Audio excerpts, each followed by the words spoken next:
Tributes to the beloved Hollywood director Rob Reiner and his wife Michele have poured in since their tragic deaths on Sunday, sent shockwaves through the industry. Their son Nick Reiner was taken into police custody that same day and booked for murder. It's according to a Los Angeles Police Department news release. Reiner, whose career spanned more than 5 decades, was most known for his work on All in the Family, The Princess Bride, and When Harry Met Sally, all iconic productions that were defining cultural moments for Hollywood. What will his legacy be? Hello and welcome to USA Today's The Excerpt. I'm Dana Taylor. For more on how Hollywood and America will remember the famed director is USA Today entertainment reporter Ralphie Aversa. Thanks so much for being here, Ralphie. Always a pleasure, Dana, despite the circumstances, of course. Ralphie, how has Hollywood responded to the deaths of Rob and Michele Reiner? It's been interesting. I mean, there have been a number of tributes that have poured in, which is to be expected for Rob and his wife, Michele, who certainly was beloved and was not only Rob's partner, but his colleague as well in many ways, which we'll talk about. But certainly the manner in which that all of this has played out, from when we first learned that 2 bodies were discovered in his mansion to now their son Nick being under arrest, facing 2 counts of first-degree murder with a special circumstance of multiple murder, among other charges. It's just added an extra layer of sorrow, really, to this. In addition to obviously wanting to pay tribute by pretty much every account universally, the great people that they were, and then also the great work that they've done, specifically all of the work that Rob did in Hollywood.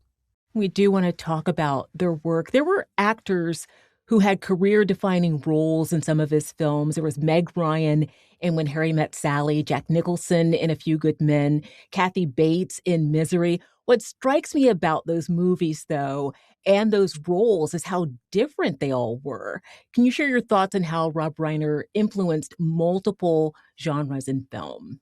Yeah, I mean, you look at that 10-year stretch with Spinal Tap and with Misery and A Few Good Men and When Harry Met Sally. I think one of the interesting things about Rob's career, specifically as a filmmaker, is how he was able to set the benchmark for these genres and for rom-coms, really like create the genre in a sense, right?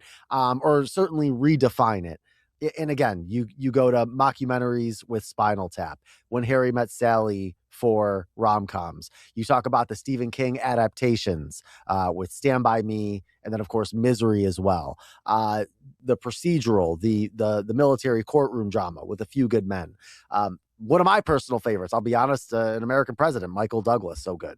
The diversity in those films and the way in which they were received. He wasn't just churning out films for a streaming service or a short theatrical run. I mean, these are films that have been talked about for decades and will be talked about and viewed for decades to come.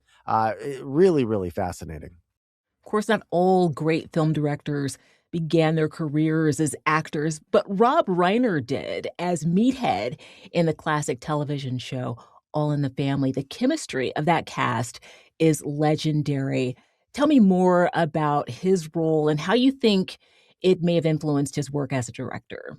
Absolutely. So, I think one of the things about his early career with All in the Family is, we go back to Rob's childhood. He was born in the Bronx, New York, and then his father, of course, you talk about famous, incredibly large footsteps to follow in, but Carl Reiner as well, the comedic legend. Carl moves his family out west to pursue this career. And then Rob decides that he's also going to follow in his father's footsteps. And so, that is to do that, to land that role on this iconic show. And then to really, Norman Lear, creator of All in the Family, certainly a TV pioneer in his own right, kind of ends up becoming a second father to Rob as well. And so that role really set the groundwork for what was to come with Rob, not just as an actor, as you mentioned again, but certainly as a filmmaker. It's impossible to separate the script from the actor, from the director, but Rob Reiner was the common denominator across multiple iconic films that are quoted, so often. You can't handle the truth. That's a line that always comes to mind for me from A Few Good Men. Can you speak to that part of his legacy? I'll have what she's having. How about that one, right? I mean, again, we talk about the tributes that are pouring in from Hollywood and for all across the country. I mean, Katz Deli, posting on Instagram a photo of it seemed like a photo that was actually from the film set of I believe maybe the owner of Katz at the time, along with Rob and Billy Crystal and Meg Ryan too. So again, going back to these iconic films, any iconic film, any iconic song, any iconic piece of art, television show, you're going to have a quotable line or two or three. And, certainly the two examples we have, and I'm sure there are more, we see that in some of these benchmark films that Rob created throughout his career. Ralphie the Princess Bride, that's another Rob Reiner film. That one has stood the test of time. That movie continues to connect with both children and adults. Why do you think it's so enduring? Well, look again. That's another film, and we're trying to again recap Rob's entire career. I mean, that 10-year stretch. You talk about fantasy films and that genre. That movie set the benchmark there as well when it was released. And another little interesting tidbit. You look at Rob's filmography, things he's directed, written, acted in, appeared in. He appeared in the HBO documentary on Andre the Giant that Bill Simmons, the famed sports writer and podcaster, put together. Because again, of the many interesting parts of that film, Andre's the Giant, who was a almost literally a larger than life figure, was in that role as well, and so that was another notable part of that film. So again, it's fascinating as we look just at his career, how many different things he was involved in and how many different people were impacted by works that he created. A little under 10 years ago, Reiner made a film which his son Nick co wrote called Being Charlie. Both said the film was largely drawn from their real life experiences and portraying a young man's struggles with addiction and mental health. Ralphie, might this tragedy help bring the struggle with addiction further out of the shadows? I think so. I mean, look, I think the conversation around addiction has changed a lot over the past 10 to 20 years as more and more public figures have become more open with their struggles, whether we talk about substance addiction, whether we talk about other mental health issues. And from the reporting that we've seen, Nick, Rob's son, dealt with both of those, whether they were hand in hand or separate issues. Those are things I think that people are still trying to parse out.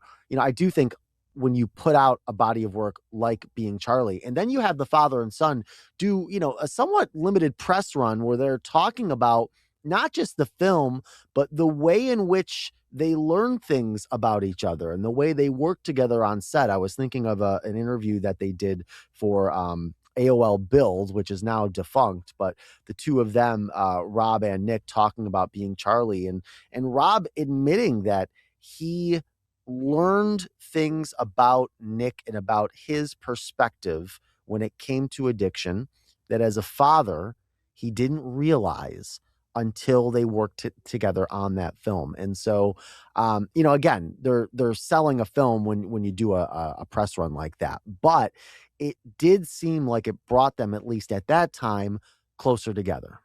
I want to turn now to Michele Reiner, who was a photographer and also a film producer. What can you tell me about her work and creative legacy? Well, a couple things about Michele. She was a photographer.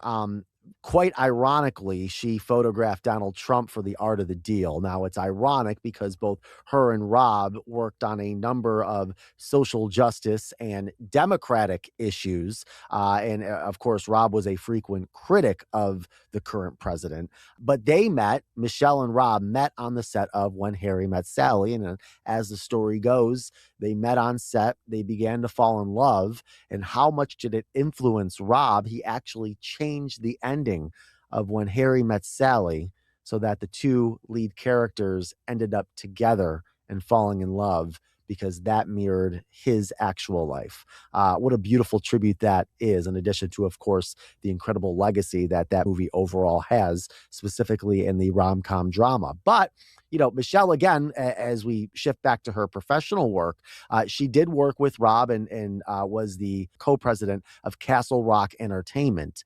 We've all seen that little Castle Rock Entertainment jingle at the beginning or at the end of some of our favorite television shows, including Seinfeld. One of the many tributes from Hollywood to come in was from Jerry Seinfeld, who credited Rob with really giving that show a chance, helping it get greenlit on NBC and sticking with it even when the show got off to a very shaky start with its pilot episode and subsequent episodes. Things weren't looking great for it.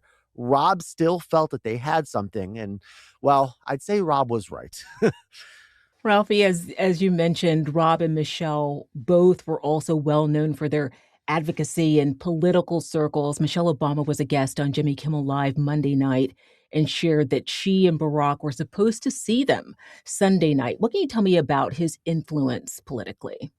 Well, they co-founded the American Foundation for Equal Rights, and that was, a big, or that organization rather was a big advocate in helping to overturn the same-sex marriage ban in California, and then helping really nationally as well to advocate for that.